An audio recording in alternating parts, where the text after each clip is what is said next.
All right. Hello. Welcome to a Puppet Master FPV video. I haven't done one of these in a while. It's been kind of busy and not feeling too hot, so I was finally feeling a little better, and I figured it was long overdue to go over some FPV gear and some products and just a whole bunch of stuff. So I'll try to stay focused. It's not the easiest thing to do in the world. But yeah, we did a lot of cool stuff. So where do we start? That's always, just get started. And the rest will present itself. So, shout out to Zorro, FPV, even though he didn't call me this weekend to fly, jerk. His stickers are pretty cool, man. He gave me a bunch, and he gave me this FPV sticker, which, because I rock the big box goggles, like I'd be crazy, I got room for stickers. But yeah, he totally hooked me up. I'm gonna rock his shirt too tomorrow, I think. I think it's dope, especially the one in blue. But speaking of blue, 6-inch quads. As you know, or maybe you don't know, we're known as butter quads because of their buttery properties. Oops. Hi, hippie. So these are the new 6x5x3 Gatebreaker Luminaire props, and I love them. They are effing amazing. So go ahead and check those out. You can get them at Get FPV. And I'm rocking 2306 motors to spin them. Psh, plenty of power. And I'm actually doing high KV. I'm doing the opposite. Instead of low KV with 5 or 6S, I'm doing high KV with 4S. And then I actually do run 5S on this and enjoy it. Which can get into a whole nother discussion. Because here is the newest build, the Schizo Nova. The Rick and Morty special. See these Azure greedy props on there? Yeah, this is interesting because I'm running the new Hyperlight 2307 motors on this, which it's probably my favorite quad on 4S, but completely pointless on 5S. Hate it on 5S. This one is the Flowride 6-inch with a hobby wing stack and 2306 motors instead of 2307. Emax, and I love it on 5S, but it is running bigger props. It's 5-inch props that I'm running on this, and these are 6-inch. So just some interesting facts. And then probably my favorite 5-inch prop is this one I'm running on the Silky here, my Astro X, which also has those 2306 Emax motors, and that is the Gatebreaker, their new one, their 5x, what is it? Yeah, 5x5x3s instead of 5x5.3x3. So, yeah, these are the Wild Willy ones. Shout out to that guy. These are the Tangerine ones. They got some cool colors. You can also get them in the Schizo Blue. I got some of those. But on this Astro X frame, which I'm just absolutely loving, I'm running 32K because I got a Revolt that I run on that. And, you know, I pretty much have BL Heli 32 on every one of my quads except for the 6-inch, which just runs D-Shot 600, which is the highest you can run on that hobby wing stack. But everything else is running D-Shot 1200, and I love it. Absolutely love it. But I got rid of that Spectrum VTX that drives everyone nuts, that you have to push the button, hold it down for 3 seconds just to turn your VTX on every time. And I put in what is my opinion, the really, gosh, this is just the best VTX right now. It's $30. You get a Get FPV. It's a 25, 200, or 500 milliwatt MMCX connector, and it also has smart audio control through Betaflight. You just wire it up, comes with a little shrink wrap. This thing gives incredible range. Like, I have farther video reception on 500 milliwatts than I have radio link, and I have no problem blasting through trees and buildings, and it just blows me away. This VTX is awesome.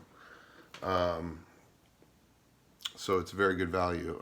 Actually, I have two VTXs that are my absolute favorite right now, and we'll get into that. The other one I'm running is on my Schizo. But a very good VTX from Lumineer, MMCX, easy to wire, very, very reliable. You can run it at 500 milliwatts all day long. I've never had a single problem. And I actually have that on 1, 2, 3. I want to say 3 quads. Yeah, I'm also running it on the FlowRide 6-inch. You can see how I like to orient it. There's a great video by IB Crazy. Sorry, I suck at this.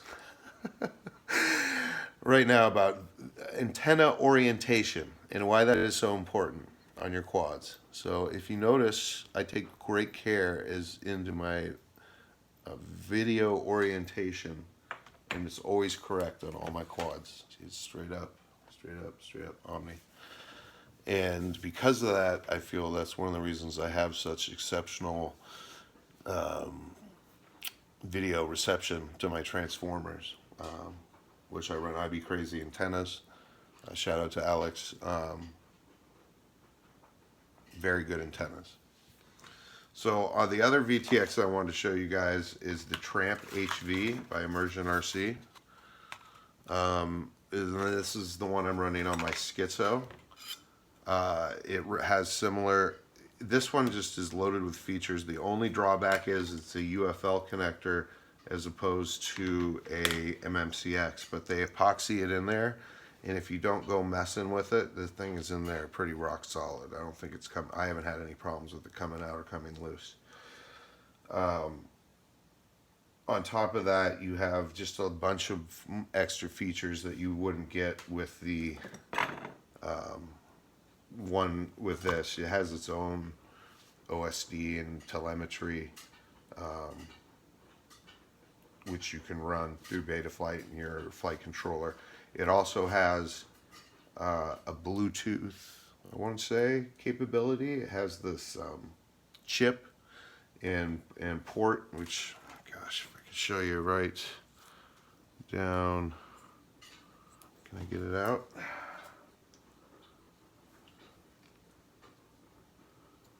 For display purposes. I want to show you this cool product I got, which I'm just really liking. On the Lumineer one, it has 2 buttons, very easy to operate and switch over. If you don't have it hooked up to smart audio. But for this, because on this one I'm literally running just the minimum OSD off of the RunCam Sparrow 2, which I really like. It's already calibrated perfectly, and it's just nice. Gosh, I suck at this. Come on out.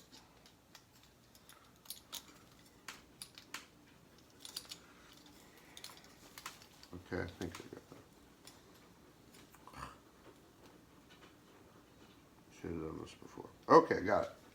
So here it is. There's this little thing right here. Right.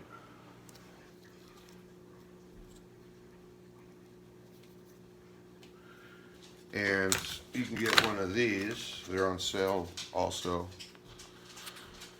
Now this is the Immersion RC T&R race wand.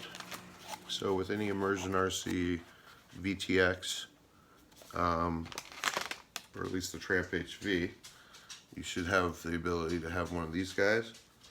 And it's pretty cool here. I'll show you. You just turn it on, and you can see the channel and the band strength. I'm on IRC2, so let's just say I wanted to change to Immersion RC channel 4, right? And let's say I wanted to move it down to 200 milliwatts. So you just use this joystick to go left and right as channel, up and down as strength.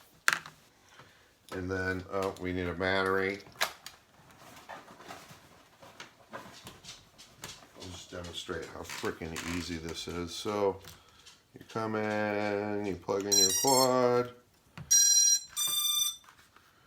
and you go up to the chip, and you hit this red button. Oops. It's that easy. Success. Now it's on Immersion RC channel 4 at 200 milliwatts. So very easy to have and use, and it's pretty cool. I like it. And takes 2 AAA batteries. It also has a USB port, which I'm guessing is for upgrades. I should probably go online and see. This is version 1.1, so I guess it's already the upgraded version. Pretty cool. I'm trying to get the RF power meter, their new one, too, because they discontinued the old one. They just came out with a new one that looks really cool. So holy poop nuggets! I'm already at 11 minutes. I gotta hurry stuff up. Puppet Master's favorite flight controllers right now for FPV, that would be still the Revolt, which you can get in an OSD. It's just going to be a little pricey. It's going to be like $45, $47. This one is now sub $40, I want to say, or low 40s, anywhere from $38 to $42. So you're going to save yourself $5 or $7, but then you're going to miss out on the OSD. So if OSD is important to you, pay that little extra bit of money and get that. But the V3 this is a V2, this is an older one, but let's see here. There's a V3 around here. Well, anyways, the V3 has a cable port in the back. So my other favorite flight controller is the Pyrodrone F4 OSD, which comes with all these wonderful cables for all these all-in-one ESCs. I wish more companies would do this. Hello, look at what Pyroflip's doing. Bob's the man, Kabobble, his name's on the board. Do what he's doing. Put cables in with this, because we're going to get into this right here. So this is an example of a really good all-in-one ESC, but like people, they just don't give a F. And I'm going to show you why. So this is the Kamikaze, oops, upside down, sorry guys. Kamikaze V2 32-bit 40 amp. So 40 amp, woo. 4-in-1. But look at the cable they give you. What the F is that? I'll tell you what that is. That's not giving an F. At least, and that's fine if you just want to give one crappy cable, but at least give it with some length. This little tiny, this is just garbage. Okay, it messes everything up. I mean, you gotta go in there and micro wire all these little things.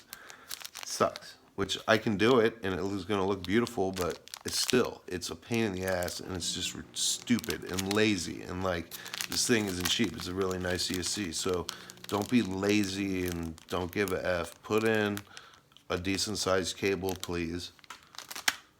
ESC manufacturers. Okay, here's the V3 Revolt, and look at that. So you have here on the bottom plug-in for the different cables. Makes it easy to plug and play with the all-in-ones. And here is your Pyrodrone F4 OSD. This one actually, I have 4 of them. One of them was defective. I got to send it back. But you can see this is like a brand new gorgeous board. It just stopped working. I have no idea why. No flash, no nothing. The only thing wired up to it was the receiver, and that didn't stop working. It's just very bizarre. Just plugged into an Aiken 35 amp all-in-one. So I got a new board, put it in there, and it's been perfect ever since. But it's just very, very bizarre. But I've had that happen. You know, I can't even tell you. That's the one drawback with FPV is you always have to remind yourself it is hobby gear, and a lot of it's, I don't want to say crap, but it's just the quality control isn't what it's supposed to be. And you know, I've had a lot of times I've had brand new products I get and they just don't work. Like really don't work. Like you can't even get into the BL Heli 32 configurator, or it freezes up halfway of updating your ASCs, or just something weird, or it won't, you know, or it just doesn't work. So it's hobby gear. You got to remind yourself of that, and that's why you buy from good companies that stand behind their gear, like Pyroflip. So you know, defective board, they'll take care of me. Which I've only had one other thing out of all the stuff I've gotten from Pyroflip that I had an issue with, and they took good care of me. So let's move on to props. I told you about the new 6x5x3 gate breakers, and my favorite, the 5x5x3 gate breakers, and then of course my other favorite is these Azure Powers. Really, really awesome props. So this is the carbon fiber version. This is probably my least favorite prop. This is this Dal V1S, blah, blah, blah. I don't like them. And you can see, for me, the reason I probably don't like them, I could show you a gate breaker too if I could pull it out, but yeah, just flip this quad over. So it has, like, the gate breaker and this have a pretty similar airfoil, but they feel totally different to me. Like the V1Ss feel really sloppy, and they just don't have the bite or the control anywhere near like these do. And I think it's in the tips, and the difference in the tips, where these have this weird little edge, and these have an even more pronounced edge. These don't. They just are very smooth coming off, and I think because of that they don't grab or bite the air like I like. So these are my least favorite prop. I know a lot of people love these and rave about them. I'm going to tell you, don't waste your money on these. I don't like them. I love the Azure Power. These things are so durable. Like, if you don't have a ton of money to spend and you just need really good props, I would say get the Azures. If you want the best performing for freestyle props, to me that's the gate breakers, especially these brand new ones that they just came out with, the 6x5x, I mean the 5x5x3s, not the 5.3x3s, but the 5x5x3s. VTXs, love the Sparrow. That's like all I'm going to put in quads for a while now. I have them running one on the first Micro Sparrow on the Flow Ride, and the new Micro Sparrow 2 on my Schizo. And like, I compare that to like a Run Cam Mini that I'm running on my Silky, which is one of my favorite quads, but it's just garbage compared to it. I'm like, I hate it. The Sparrow is so good. Yeah, so I know I'm forgetting stuff. Oh, okay, last thing. I wanted to say thank you to Spectrum, because they sent me, my radio accidentally dropped. It was plugged in, it was charging up, and I grabbed it real quick and forgot, and it just snapped out of my hand, and my main arming switch had broken off, switch H, that I use more than anything else. So I called up Horizon Hobby and Spectrum. Actually, I talked to someone on Instagram or something, and they, you know, they were just really nice, and they're like, yeah, just call them. They, you know, we don't sell those, because I asked them, like, do you sell replacement switches for the DX8G2? They're like, no, we don't, but they might get them to send you one. So I called Horizon, and I was like, yeah, I broke 2 switches on the right side that I use all the time, H and G, and can I buy a couple? And they're like, no, we'll just send them to you. I was like, really? And sure enough, not long after, in the mail, like 2-day shipping or something, I got this wonderful package that had 2 replacement switches. So yesterday or 2 days ago, I don't know, just a minute ago, 2 days ago actually, I got these replacement switches, and I took apart my radio, I took out the bad ones, I wired in the new ones, and very quickly replaced a 2 and 3 position switch. Thank you to Spectrum for sending me those brand new switches, put my radio back together, and voila, I learned I'm pretty good at repairing radio switches, and it's like it's a brand new radio again. I love my DX8. This is a really, really, really good radio for the money. I highly recommend it. The IX-12, I think they need to still work out some issues. But if you want to spend $600 or no, $600, I think, you totally can. But I just don't like. I don't want to wait 2 minutes for my radio to boot up. I like instant flying. So the DX8 has all the voice options and commands and telemetry. It works seamlessly, perfectly with my favorite receiver in the world, which is, please watch my videos if you don't believe me. You can see range that I get that you'd think I was running Crossfire, but no, this is what I run on all of my quads, every single one of them. God,